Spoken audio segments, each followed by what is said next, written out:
உங்கள் யாவரையும் நான் கர்த்தராகிய இயேசு கிறிஸ்துவின் இனிய நாமத்திலே வாழ்த்துகிறேன்.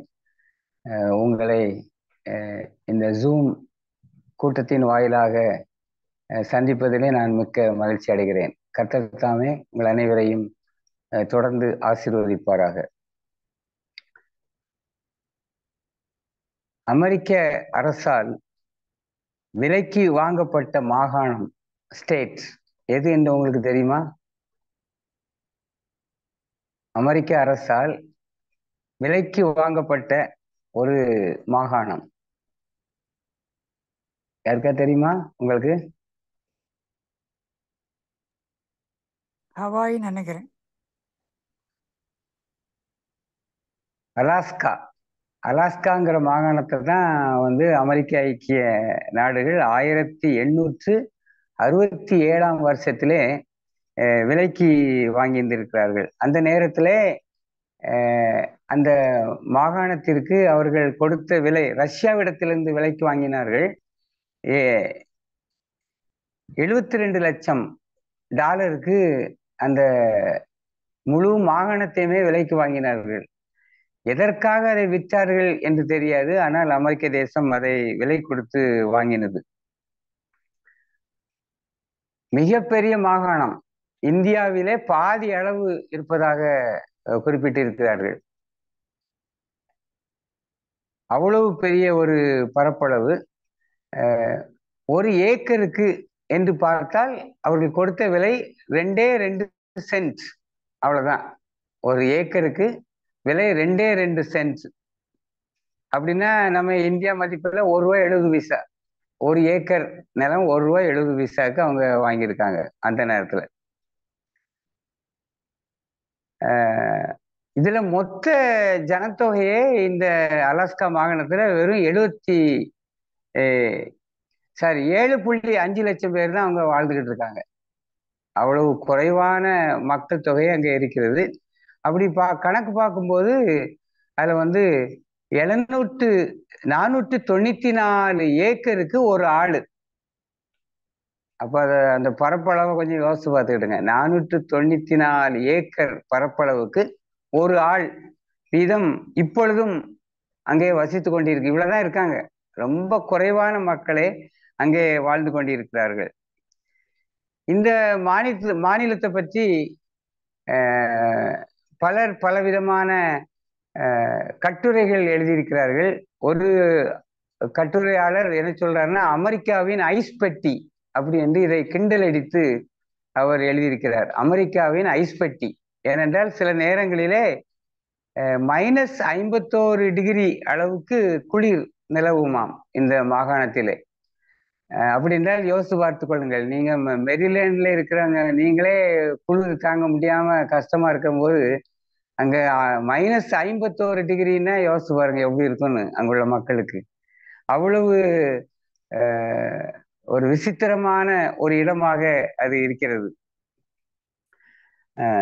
அந்த காலகட்டத்துல இந்த மாநிலத்தை விலைக்கு வாங்கினது வீண். எதுக்காக இவ்வளவு பெரிய பணத்தை வீணடிக்கிறாங்க அப்படி இப்படின்னு சொல்லிட்டு நிறைய பேர் அவங்க பேசிக்கிட்டு இருந்தாங்க. இது அமெரிக்க ஐக்கிய நாடுகள் மக்களுடைய வரி பணத்தை எல்லாம் வீணடிக்குது, இதை போய் வாங்கியிருக்காங்க, இதுல என்ன பிரயோஜனம் அப்படி இப்படின்னு சொல்லிக்கிட்டே இருந்தாங்க. ஆனால் இப்பொழுது என்ன சொல்கிறார்கள்? பல 100 வருடங்களை தாண்டிய இந்த காலகட்டத்தில் இதை பற்றி என்ன சொல்றாங்கன்னா, உலக வரலாற்றிலேயே விலைக்கு வாங்கப்பட்ட நிலத்தில், எந்த நிலமா இருக்கலாம், விலைக்கு வாங்கப்பட்ட நிலத்துல மிக சிறந்த நிலம் இதுதான் என்று இப்பொழுது பேசுகிறார்களாம். உங்களுக்கு நீங்க கேள்விப்பட்டிருப்பீங்க, அங்க பெட்ரோலியம் தான் ரொம்ப அதிக அளவுல உற்பத்தி செய்யப்படுகிறது. அது அமெரிக்க தேசத்திற்கு பொருளாதாரத்திற்கு மிகவும் பிரயோஜனம் உள்ளதாக இருக்கிறது. இன்னும் அநேக பல நன்மைகள் அங்கே இருக்கின்றன என்று பார்க்கிறோம். இப்போ நம்ம வெளிப்படுத்தின விசேஷம் 21ஆம் அதிகாரத்துல சொல்லப்பட்டிருக்கக்கூடிய புதிய வானம் புதிய பூமியை பற்றி நாம் பார்ப்போம். நிறைய பேரு நம்ம புதிய வானம் புதிய பூமியை கர்த்தர் படைக்க போறாரு, அவர் 2ஆம் முறை வர போறாரு, எங்களெல்லாம் பரலோகத்துக்கு அழைச்சி கொண்டு போறாரு. அங்க நாங்க 1000 வருஷம் வாழ்ந்துட்டு அதுக்கு பிறகு திரும்பி இந்த புதிய வானம் புதிய பூமிக்கு திரும்பி வருவோம். இப்படிலாம் நம்ம சொன்னோம்னா நிறைய பேருக்கு கிண்டலா தான் இருக்கும். அது வேஸ்ட் அப்படிம்பாங்க. இதெல்லாம் பேசி சிந்திச்சு வேஸ்ட், இதெல்லாம் உண்மையிலே நடக்குமா நடக்காதா அப்படின்னு சொல்லுவாங்க. ஆனா அதனுடைய அருமை ஒருவேளை சிலருக்கு இப்பொழுது தெரியாமல் இருக்கலாம். அந்த புதிய வானம் புதிய பூமியை பற்றி இந்த வசனம் என்ன சொல்லியிருக்கு பாருங்கள். பின்பு நான் புதிய வானத்தையும் புதிய பூமியையும் கண்டேன். முந்தின வானமும் முந்தின பூமியும் ஒளிந்து போயிற்று, சமுத்திரமும் இல்லாமற் போயிற்று. இந்த புதிய வானம் புதிய பூமியில சமுத்திரம் கிடையாது, அப்படின்னா கடல் கிடையாது. இப்பொழுது இருக்கிற நம்ம பூமியில கிட்டத்தட்ட 3/2 பகுதி கடல் பகுதி இருக்கிறது, மீதிதான் நிலப்பரப்பு என்று சொல்கிறார்கள். அப்போ ஆண்டவர் படைக்க போற அந்த புதிய பூமியில கடலே கிடையாது அப்படின்னு சொன்னா யோசிச்சு பார்ப்போம். எவ்வளவு நிலப்பரப்பு இருக்கும். அந்த நிலப்பரப்புல யார் வாழ போறா அப்படின்னா, இயேசு கிறிஸ்து ஒரு பிரசங்கம் பண்ணும்போது சொல்றாரு, அழைக்கப்பட்டவர்கள் அநேகர், தெரிந்து கொள்ளப்பட்டவர்கள் சிலர் அப்படின்னு சொல்றாரு. எப்படி இந்த அலாஸ்காங்கிற அந்த மாகாணத்துல 474 ஏக்கருக்கு ஒரு ஆள் வசிக்குதோ அது மாதிரிதான் இருக்க போகுதுன்னு நான் நினைக்கிறேன். இப்ப நமக்கு வரக்கூடிய ஒரு அழைப்பும் சவாலும் என்னவென்றால், இந்த புதிய வானம் புதிய பூமியிலே நான் இருப்பேனா? ஏசாயா 65ஆம் அதிகாரத்துக்கு நம்முடைய கவனத்தை திருப்போம். ஏசாயா 65வது அதிகாரம்.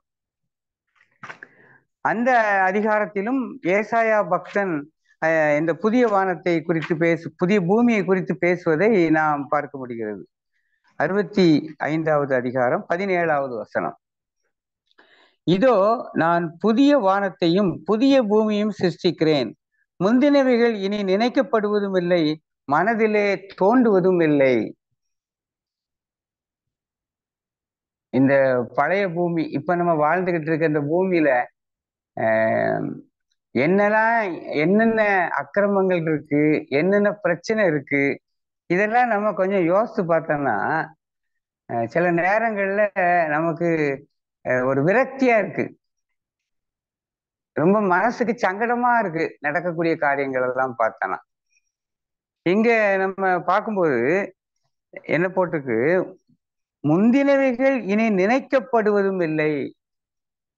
இங்க இருக்கக்கூடிய அக்கிரமங்கள், கஷ்டங்கள், துன்பங்கள், பாவங்கள், இன்னும் இங்க நம்ம பார்க்கக்கூடிய வியாதிகள் ஒன்றுமே அந்த புதிய வானம் புதிய பூமியிலே நினைக்கப்படுவதில்லை என்று வேதவசனம் சொல்கிறது. இன்னொன்னு இங்க இதே அதிகாரத்துல இன்னொன்று இருக்கு, 65-21 பார்த்தோன்னா, வீடுகளை கட்டி அவைகளில் குடியிருப்பார்கள், திராட்சை தோட்டங்களை நாட்டி அவைகளின் கனிகளை புசிப்பார்கள். அந்த அந்த புதிய வானத்துல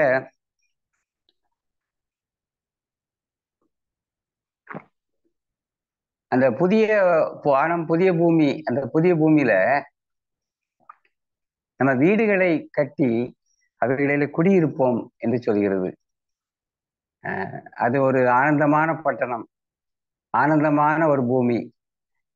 அதை பற்றி மிகவும் விவரமாக வெளிப்படுத்தல் 21ஆம் அதிகாரம் நமக்கு விளக்கி காட்டுகிறது.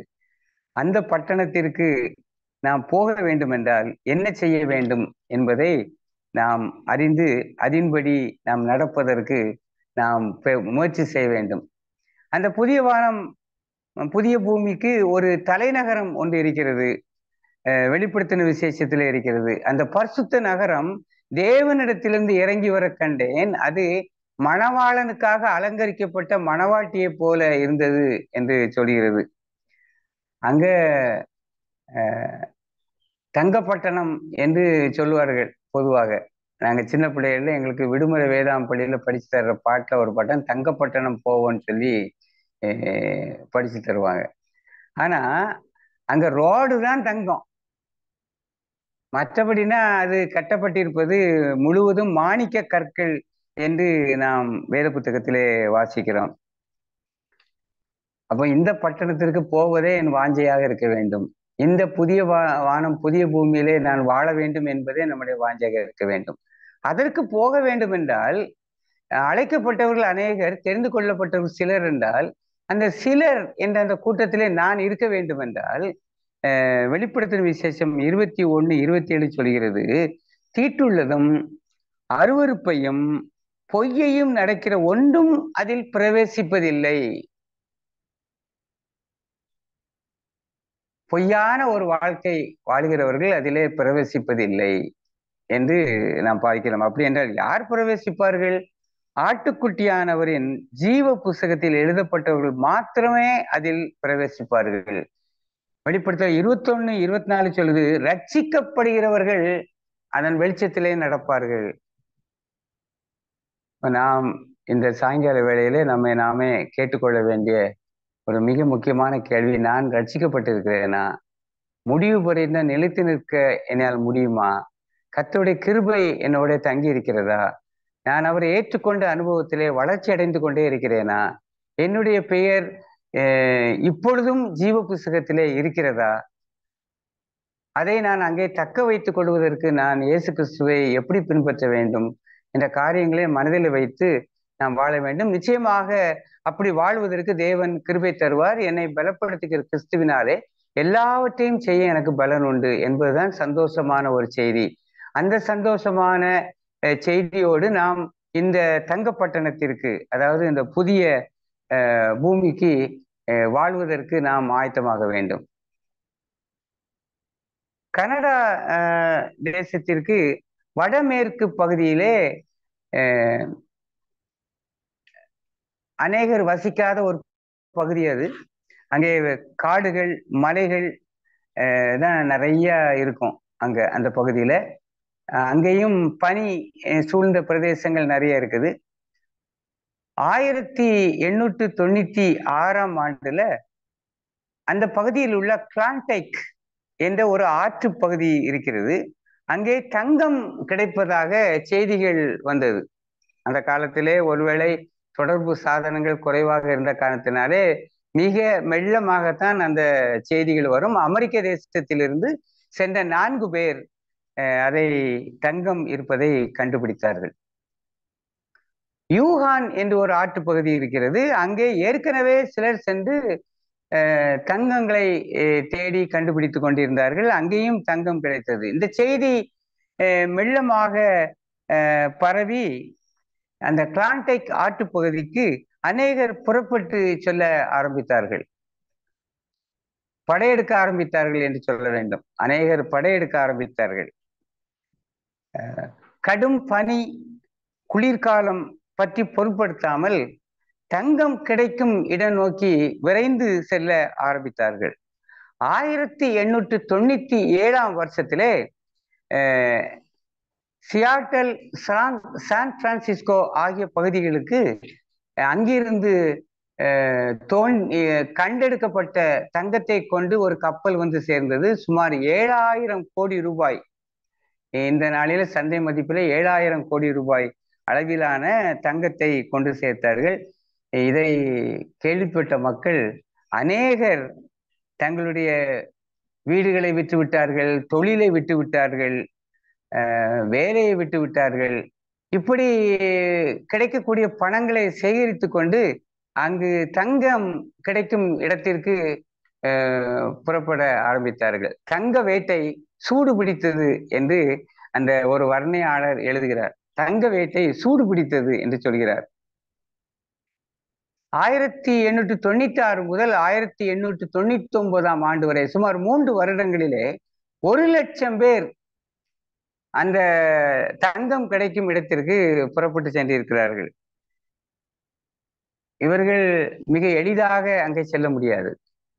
அதற்கு செல்ல வேண்டும் என்றால் கப்பலில் பிரயாணம் செய்ய வேண்டும், நடந்து பிரயாணம் செய்ய வேண்டும், குதிரைகளிலே பிரயாணம் செய்ய வேண்டும், பின்னதாக படகுகளிலே பிரயாணம் செய்ய வேண்டும் என்று பல கிலோமீட்டர் தூரம் அவர்கள் பிரயாணம் செய்ய வேண்டும். அது மாத்திரமல்ல, தங்கள் கைகளிலே அங்கே தங்குவதற்கான கூடாரம், உணவு, தங்கத்தை தோண்டி எடுப்பதற்கான ஆயுதங்கள் என்று சொல்லி சுமார் 500 முதல் 1000 கிலோ எடை கொண்ட ஜாமானங்களை சுமந்து செல்ல வேண்டும். அப்ப யோசிச்சு பாருங்க. அந்த 1896 முதல் 899ஆம் ஆண்டு வரை எப்படிப்பட்ட சூழல் இருந்திருக்கும், எப்படி கஷ்டப்பட்டு அங்கே போயிருப்பார்கள் என்பதை பாருங்கள். பல மாதங்கள் அவர்கள் பிரயாணம் செய்து அவர்கள் அங்கே சென்று அடைந்து தங்கம் கிடைக்கும் இடத்தை சென்று அடைந்திருக்கிறார்கள். ஆனால் அதில் ஒரு கவலைக்குரிய விஷயம் என்னவென்றால், சுமார் 1,00,000 பேர் போயிருந்தார்கள் என்றால் 40,000 பேர் தான் ஊர் திரும்பினார்கள். அந்த 40,000 பேரிலும் வெகு சிலர் தான் தங்கத்தோடு வந்து சேர்ந்தார்கள்.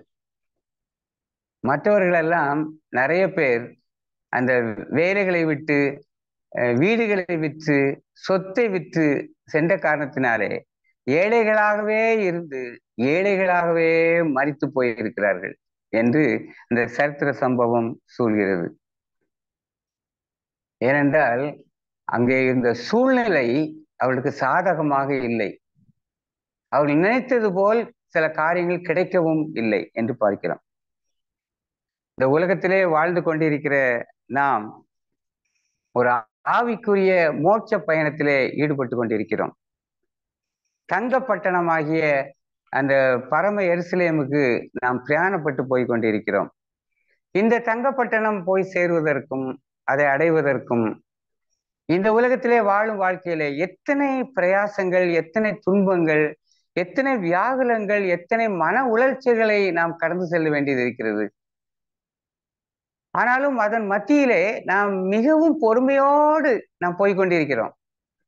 ஏன்? நம்முடைய எண்ணமும் சிந்தனையும் எங்கே இருக்கிறது? தங்க பட்டணத்தை நோக்கி இருக்கிறது. அந்த பரம எருசலேமை நோக்கி இருக்கிறது. எனவே நாம் இவைகளை பொருட்படுத்துவதில்லை.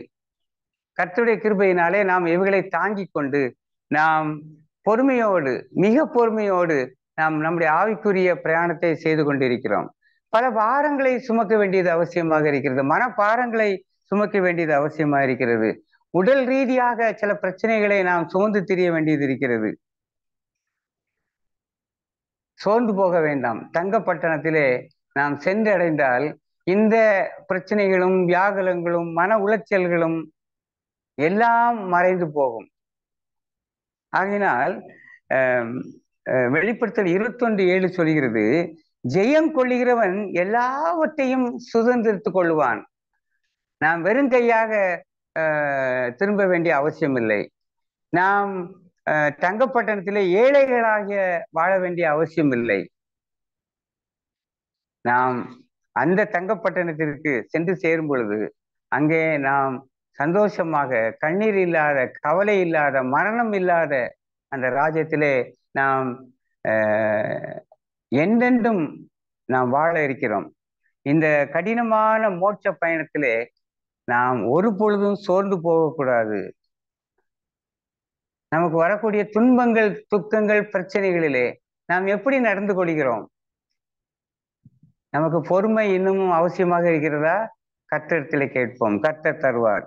கசப்பான அனுபவங்களின் சமயத்திலே நாம் எப்படி நடந்து கொள்கிறோம்? பொறுமை அவசியமாக இருக்கிறது. காத்திருக்க வேண்டிய அவசியம் ஏற்படுகிறது. எப்படி நடந்து கொள்கிறோம்? மன ரீதியான வேதனைகள், உடல் ரீதியான வேதனைகளிலே நாம் எப்படி நடந்து கொள்கிறோம்? கர்த்தருடைய கிருபையினாலே நாம் மிகவும் பொறுமையோடு வாழ வேண்டியது அவசியமாக இருக்கிறது. இந்த அப்போஸ்தலர் 14ஆம் அதிகாரத்தில் நாம் வாசிக்க கேட்ட வேத வசனத்திலே பார்க்கும் பொழுது அங்கே நடந்த சம்பவம் குறிப்பிடப்பட்டிருக்கிறது. அப்போஸ்தலர் 14ஆம் அதிகாரத்திலே 19ஆம் வசனத்தை பார்க்கும் பொழுது, பின்பு அந்தியோகியாவிலும் இக்கோனியாவிலும் இருந்து சில யூதர்கள் வந்து ஜனங்களுக்கு போதனை செய்து பவுலை கல்லெறிந்து, ஆச்சரியமா இருக்கு, இதெல்லாம் இந்த காலத்துல நடக்குமா நடக்காதான்னு தெரியல. பவுலை கல்லெறிந்து அவன் மரித்து போனான் என்று எண்ணி, அந்த அளவுக்கு கல்லெடுத்து எறிஞ்சிருக்காங்க அவர் மேல. அவனை பட்டணத்துக்கு வெளியிலே இழுத்து கொண்டு போனார்கள். அதை நினைச்சே பார்க்க முடியல. கல்லெடுத்து எரிஞ்சு அவன் செத்து போயிட்டான்னு நினைச்சு தரன்னு இழுத்து ஊருக்கு வெளியே கொண்டு போட்டுட்டு அவங்க பாட்டு போயிட்டாங்க. அடுத்த வருஷம் பாருங்க. சீஷர்கள் அவனை சூழ்ந்து நிற்கையில் அவன் எழுந்து பட்டணத்திற்குள் பிரவேசித்தான். அங்கே ஒரு அற்புதம் ஒன்று நடைபெறுகிறது. நாமும் பல வேளைகளிலே பலவிதமான பிரச்சனைகளுக்குள்ளாக ஆக்கப்படுவோம். யாராவது நம்ம மேல கல் எறிஞ்சிருவாங்க, இல்லைன்னா சொல் எறிவாங்க, ஏதாவது செய்திருவாங்க. நம்ம வாழ்க்கையிலையும் கர்த்தர் அற்புதங்களை செய்யணும். என்ன செய்யணும்? நாம் எழுந்து பட்டணத்துக்குள் பிரவேசிக்கணும். அது ஆச்சரியமா இருந்திருக்கும் ஒருவேளை அந்த நேரத்துல. மறுநாளிலே பர்னபாவுடனே கூட தெருவைக்கு புறப்பட்டு போனான். அந்த பட்டணத்திலே அவர்கள் சுவிசேஷத்தை பிரசங்கித்து அநேகரை சீஷராக்கின பின்பு லிஸ்திராவுக்கும் இக்கோனியாவுக்கும் அந்தியோகியாவுக்கும் திரும்பி வந்து சீஷருடைய மனதை திடப்படுத்தி, அவங்களுக்கு இருந்த துன்பத்தை அவங்களோட சொல்லாம அந்த ஊர்ல இருக்கக்கூடிய விசுவாசிகளை திடப்படுத்தி என்ன சொல்றாங்க பாருங்க, விசுவாசத்தில் நிலைத்திருக்கும்படி அவளுக்கு புத்தி சொல்லி நாம் அநேக உபத்திரவங்களின் வழியாய் இதனுடைய ராஜ்யத்தில் பிரவேசிக்க வேண்டும் என்று சொன்னார்கள். தங்கப்பட்டணத்துக்கு போனோம், பிரயாணம் போய்கிட்டு இருக்கோம் அப்படின்னா அநேக உபத்திரவங்கள் வழியாகத்தான் போக வேண்டியது இருக்கிறது. அதை ஒரு புதுமையாக நாம் எண்ணி கலங்க வேண்டிய அவசியம் இல்லை. ஏனென்றால் கர்த்தர் அற்புதங்களை செய்வதற்கு ஆயத்தமாக இருக்கிறார். அவர் நம்மை வழிநடத்துவதற்கு ஆயத்தமாக இருக்கிறார். நம்மோடு கூடவே பயணம் செய்வதற்கு ஆயத்தமாக இருக்கிறார். வேற என்ன வேணும் நமக்கு? உலகத்துல யார் கைவிட்டாலும் கர்த்தர் என்னை கைவிடவே மாட்டார். நாம் அவரை மாத்திரமே அண்டி பிடித்துக் கொள்ள வேண்டும். அவருடைய பிள்ளைகளாக ஜீவிக்க வேண்டும். தங்கப்பட்டணம் போய் சேர வேண்டும். ஏனென்றால் அழைக்கப்பட்டவர்கள் அநேகர், தெரிந்து கொள்ளப்பட்டவர்கள் வெகு சிலர். அந்த சிலர் என்ற அந்த கூட்டத்திலே நாம் இருந்து தங்கப்பட்டணம் போய் சேரும் பாக்கியத்தை கர்த்தர் தாமே நம் அனைவருக்கும் தருவாராக. நான் உங்களுக்காக ஜெபிக்கிறேன், நீங்கள் எனக்காக ஜெபியுங்கள். ஒருவரை ஒருவர் நாம் தேற்றுவோம், தங்கப்பட்டணம் போய் சேருவோம். கர்த்தர் உங்கள் அனைவரையும் ஆசீர்வதிப்பாராக. ஆமேன்.